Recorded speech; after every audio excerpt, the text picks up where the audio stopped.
Wife insulted me with pathetic attempt statement around her family. Her look when I uncovered her personal secret was pure gold. Be me, 41, never thought I'd be telling this story. Been living with my wife Olivia, 39, for almost 9 years. Married for 8 of those years. Always thought we had something decent going. Not perfect, but whose marriage is. Been working as a corporate risk management consultant for 15 years. Started from nothing, no college degree. Just worked my ass off and learned everything possible.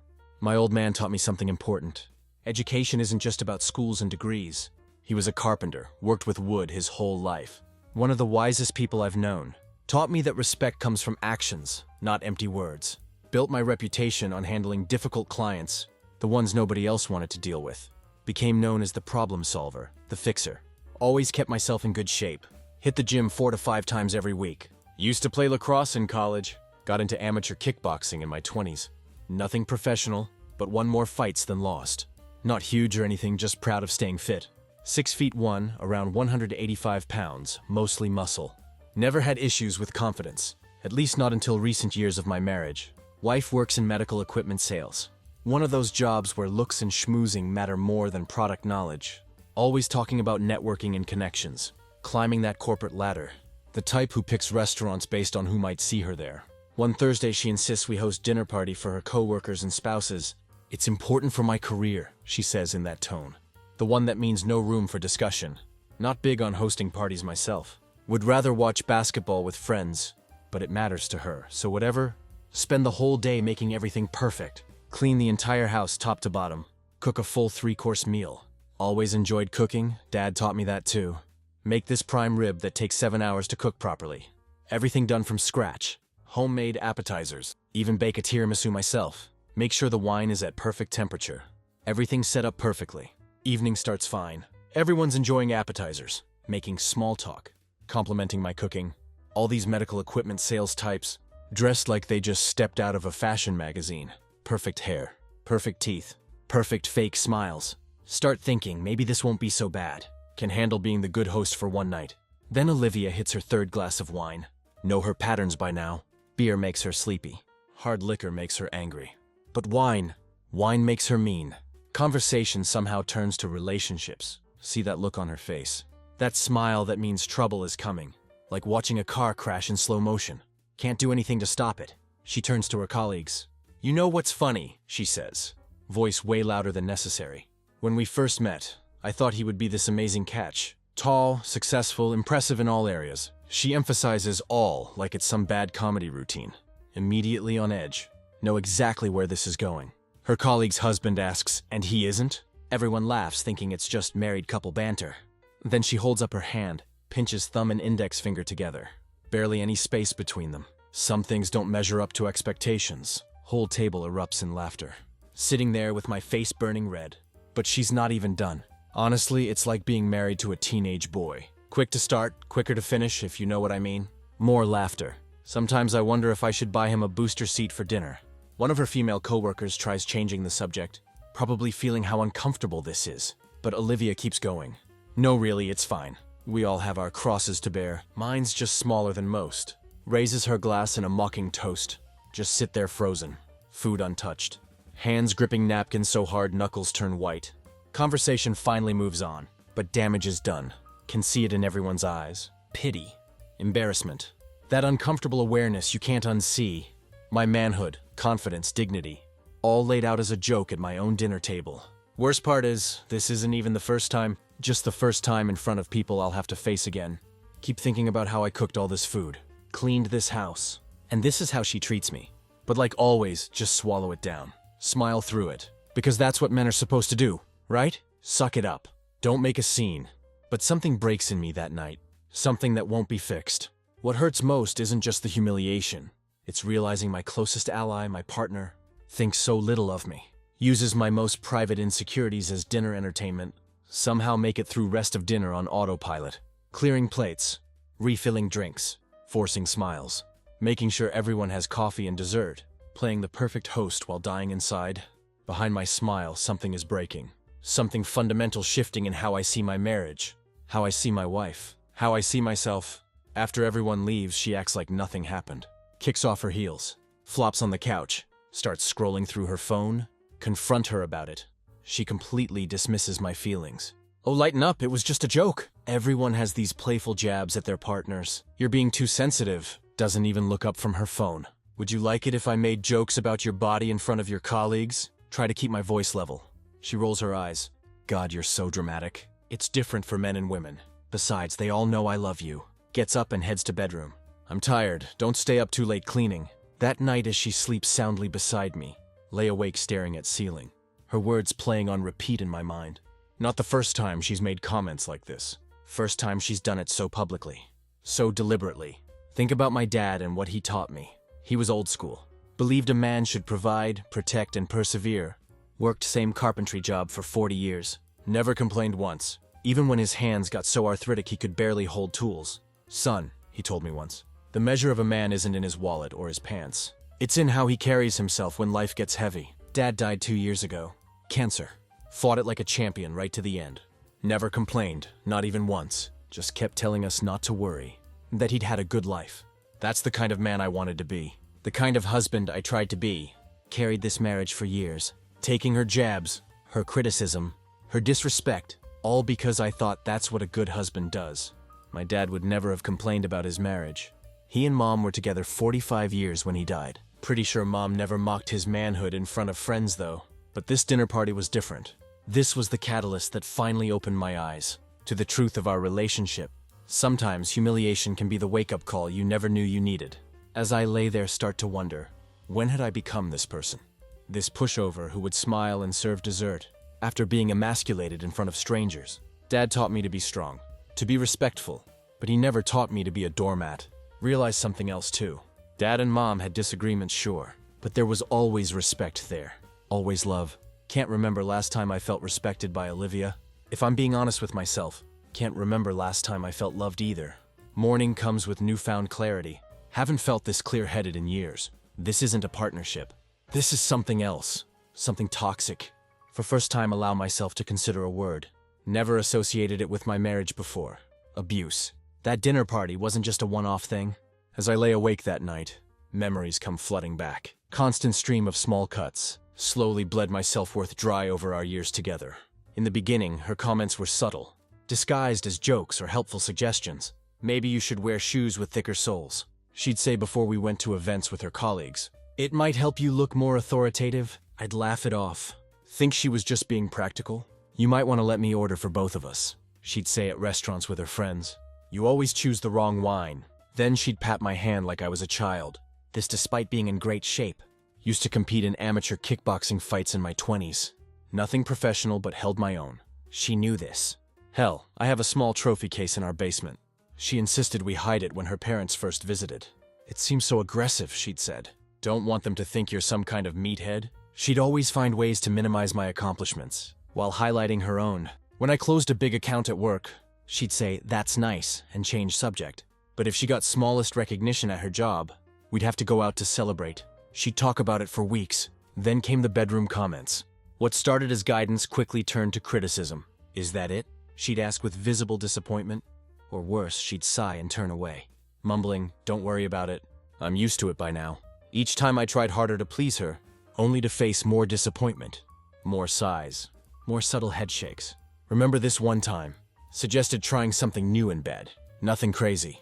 Just mixing things up a bit. She laughed and said, "That's cute, but you can barely handle the basics. Let's not get ahead of ourselves." After a while, stopped initiating. Why set yourself up for failure?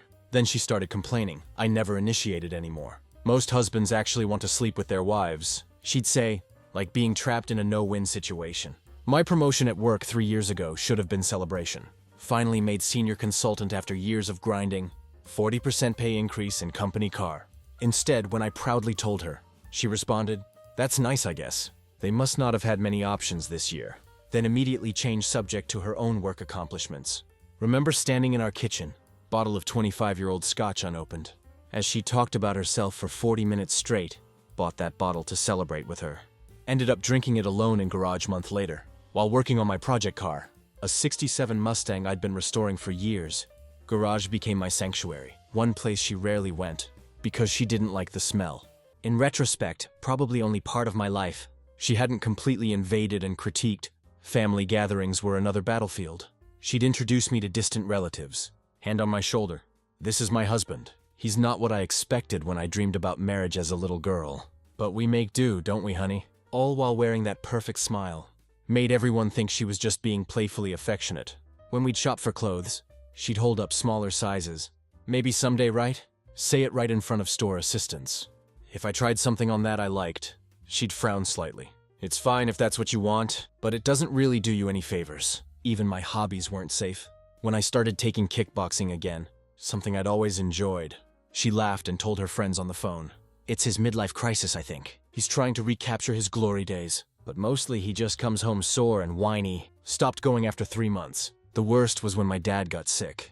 Instead of supporting me through the hardest time of my life, she turned it into a chore. Do we have to go visit him again? We just went last weekend. Or, I don't see why you need to be there so much. The doctors are doing everything they can. Night after his funeral, she complained I was bringing the mood down at home. Suggested I try to move on. My father wasn't even in the ground yet, and she was telling me to get over it. Looking back now, can see so clearly what I couldn't see then. This was a pattern of systematic emotional abuse. Death by 1,000 cuts, each one small enough to dismiss individually. But together they had nearly destroyed me. The most messed up pattern was how she'd build me up in private, just enough to tear me down in public. She'd say I looked handsome as we got ready for an event, only to later tell everyone how she had to help me coordinate my outfit. Because he dresses like a colorblind teenager, she'd praise a meal I cooked at home, then tell dinner guests I was still learning basic techniques. Our vacations followed the same script. She'd criticize my planning abilities, my navigation skills, my restaurant choices, all while documenting our perfect couple moments for social media. The contrast between her online portrayal of our marriage and the reality was crazy. Night after that dinner party, scrolling through her Instagram, she'd posted photos from the evening. Amazing dinner with amazing friends and my amazing husband who made it all happen. Comments filled with heart emojis, and couple goals responses. That's when it truly hit me. I was living in 2 different marriages. The public one she crafted online, and the private one where I was constantly reminded I wasn't enough. As morning light came through our bedroom curtains, realized with startling clarity, this wasn't love, this was abuse. And it had been happening for years. The realization that I was in an abusive marriage changed something inside me. For first time started paying attention to little things I'd been ignoring. Like how protective she was with her phone, how she'd always turn it face down when I entered room, how she'd step outside to take certain calls, claiming they were work-related, even at 10 p.m. on weekends. Never been the jealous type. Trusted her completely, even when friends hinted I maybe shouldn't. All those overnight conferences. My buddy Thomas had said once, "Just seems convenient." I'd shut him down immediately. She's not like that. Her career is important to her. 2 days after dinner party, she leaves her phone on kitchen counter while taking shower. It buzzes repeatedly with incoming messages. Never snooped before. Trust had always been important to me, even when I was the only one practicing it. But something made me look this time. Lock screen showed messages from someone saved as BT training. "Missing you already, baby. Last night was incredible. Still feel you on me? When can you get away again? Need more of that ass." My hands were shaking as I picked up her phone. By some bitter coincidence, she hadn't changed her password since we'd set up each other's phones years ago. Open message thread and felt rooms spin around me. Hundreds of messages stretched back months. Explicit photos, detailed accounts of hotel meetups, plans for their next encounter. This gym guy wasn't even her coworker like I'd first thought. He was some loser she met at a work conference. A part-time personal trainer who worked at her hotel's gym, but mostly lived off his parents at 37. From their messages gathered, he was living in their basement apartment, driving his dad's old car. They had inside jokes about me, about my job, about my performance in bed, about how clueless I was. Most recent messages discussed their plans for tomorrow night. Apparently I would be working late, which was news to me. But what truly destroyed me were messages where they discussed me. "He has no idea," she'd written, too busy trying to please me to notice anything. Guy had asked if she felt guilty. For being with a real man for once, he should thank me for staying with him this long. At least BT knows how to use what he's got. Even if all he's got is a big D and not much else, LOL. Scrolled further back, finding messages from night of dinner party. "He just sits there and takes it," she'd written. I practically called him tiny and inadequate in front of everyone. And he still served dessert with a smile. "It's almost too easy," BT responded. "That's because he knows he can't do better than you. Bet he gets off thinking about you with a real man." There were pictures too, comparing us, explicit details about how much bigger and better BT was. How he could go all night while I couldn't last 5 minutes. How she'd come home from their meetups and lie next to me still feeling him inside her. Felt sick. Felt rage. But mostly felt strange cold clarity that I hadn't felt in years. Kept reading, unable to stop myself. Messages went back 7 months almost to the day, but there were references to others before BT. Mentions of a Christopher, and someone called PT, who apparently had been fun while it lasted. My entire marriage flashed before my eyes. All those late nights at the office, the weekend conferences, the girls' trips. Had any of it been real? Had she ever been faithful? Heard the shower turn off upstairs. With mechanical precision, took screenshots of key conversations, texted them to myself, then deleted the messages from her phone, replaced it exactly where I'd found it. Walked to kitchen sink, splashed cold water on my face. When she came downstairs, wrapped in a robe with hair and towel. "Sleep well?" I asked, my voice surprisingly steady. "Like a baby," she replied, completely unaware her world was about to crash down. Printed key documents and screenshots, secured them in a folder, then called my buddy Thomas, asked if I could stay at his place for a few days. Thomas and I go way back to high school. Kind of friend who would help you bury a body. Never ask questions. We played lacrosse together. Got into our share of trouble as teenagers. He was best man at my wedding. "Everything okay?" he asked immediately, sensing something was wrong. "Not really," I admitted. "Can't talk about it right now, but I need a place to crash for a bit." "Mi casa es su casa, brother," he said without hesitation. "Want me to bring whiskey?" "Maybe tomorrow," I said. "Tonight I need a clear head." Next I contacted a lawyer. Not just any lawyer, but Catherine Stone, reputed to be most ruthless divorce attorney in Chicago. Her firm's tagline was literally, "We don't get even, we get everything." "I can see you at 3 p.m., she said. After hearing briefest outline of my situation, bring any financial records you can gather. And those screenshots? Spent next hour gathering what I could. Without raising suspicion, bank statements, investment account information. Even took photos of her jewelry collection. Things I bought her over years, worth thousands. That evening acted completely normal. Asked about her day, made dinner. Suggested watching her favorite show. All while folder sat hidden in my briefcase by door. All while she texted him, right next to me on couch, smiling at her phone screen. "Good news at work?" I asked casually. "Just a project coming together," she replied. Without looking up, "Nothing you'd understand." Nodded and sipped my bourbon, studying her face. This stranger I'd shared my life with for 9 years. Woman who had systematically destroyed my self-worth, while betraying me in most fundamental way possible. "I love you," I said, testing the words. She glanced up briefly. "Love you too," she responded automatically, before returning to her phone. That moment of practiced empty routine made everything crystal clear. Wasn't just being belittled and mocked, was being actively deceived by someone who held no real love for me. And for first time since this nightmare began, felt something unexpected rising within me. Not heartbreak, not even anger, but a cool, clarifying resolve. It was time to end the charade. Not going to lie. Part of me wanted to confront her right then, to throw her phone against wall, watch her face as I laid out every detail I knew. The old me, the fighter who never backed down from challenge, was screaming to be let loose. But strategist in me, part that helped me climb from entry level to senior consultant, knew better. This wasn't a bar fight. This was psychological warfare, and I needed to be smart. So I waited, and I planned. Meeting with Catherine went exactly as I'd hoped. She was cold, calculating, and completely on my side. "This is an extremely strong case," she said.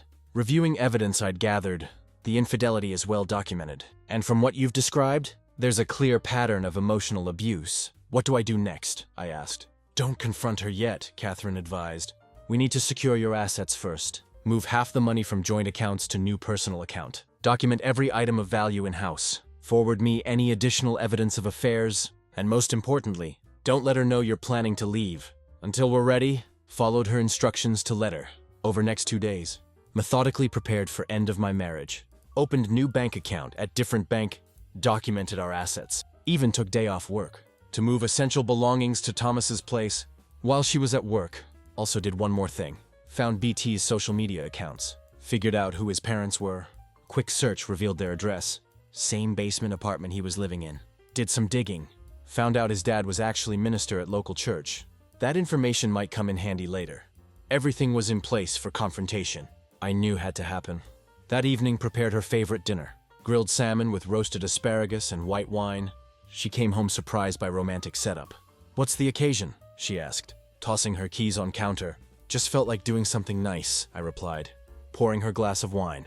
How was your day? Busy, stressful, the usual? She checked her phone again, probably messaging BT. Before sitting down, we ate in relative silence until I finally spoke. I need to talk to you about something important. She sighed dramatically. Can it wait? I'm exhausted. No, it can't. Placed folder on table between us. I know about the affair. Her expression cycles rapidly through shock, then denial, then calculation, before settling on indignation. What are you talking about? Open the folder. Lay out evidence piece by piece. The hotel receipts, text messages, screenshots, restaurant bills, phone records. You went through my phone? She snaps, attempting to flip the script. That's a complete invasion of privacy. Yes, I did, I admit calmly. After years of your emotional abuse and public humiliation, I finally listened to my instincts. She laughs incredulously. Abuse? Are you serious right now? I've supported you through everything. You've belittled me at every opportunity, I counter. You've mocked my height, my performance in bed, my career, all while sleeping with some deadbeat who lives in his parents' basement. Her eyes widen. You don't know anything about BT? I know enough. I know he's 37 and lives with mommy and daddy. I know his father's a minister who would probably be fascinated to learn what his son has been up to. I know he's not even on your company payroll, despite you listing him as work contact. Her strategy shifts instantly. Tears form in her eyes. I made a mistake. It didn't mean anything. We can work through this. The affair is just one part of why this marriage is over, I explain, maintaining my composure. Even without it, I wouldn't stay with someone who treats me with such contempt. She reaches across table for my hand. I pull back. You don't understand, she pleads. I've been under so much pressure at work. He was just there. It was a moment of weakness. 7 months of moments, I correct her. And the things you said about me. Her tears vanish instantly, replaced by cold fury. Fine, you want the truth? Yes, I've been unhappy. What did you expect? You never satisfied me. Not financially, not emotionally, not physically. I nod, almost relieved to finally hear her honest thoughts. That's exactly why I'm leaving. I deserve better than someone who sees me that way. You? She scoffs. Better than me? Good luck finding anyone who will put up with your limitations. She gestures dismissively at my crotch. By limitations, do you mean my inability to detect liars? Because that's definitely improved recently. I smile, feeling strangely calm. Or maybe you mean my limitation of believing my wife when she said she loved me. That one's cured too. Her face contorts with anger. You think this is funny? You think you can just walk away from me? I'm not walking away from you, I correct her. I'm walking away from this gesture between us. This isn't a marriage. It's a performance, and I'm done playing my part. In that moment, looking at her beautiful face, twisted with cruelty, feels strange sense of peace. This woman had never loved me. She'd only loved controlling me, diminishing me. I've already spoken to a lawyer, I say. The divorce papers will be ready tomorrow. I'll be staying elsewhere until it's finalized. Her expression changes again, panic breaking through the contempt. You can't be serious. Where will you go? What will people think? I don't care what people think anymore, I reply. Standing up, that was always your concern. Not mine. Move toward door, where I'd stashed my overnight bag earlier. She rushes after me, grabbing my arm. Wait, we need to talk about this. You can't just throw away 9 years. Remove her hand firmly. You threw them away. One comment, one lie, one betrayal at a time. You'll never make it without me, she hisses, her mask completely fallen now. You were nothing when I met you. I made you who you are. Laugh at that. Genuinely amused.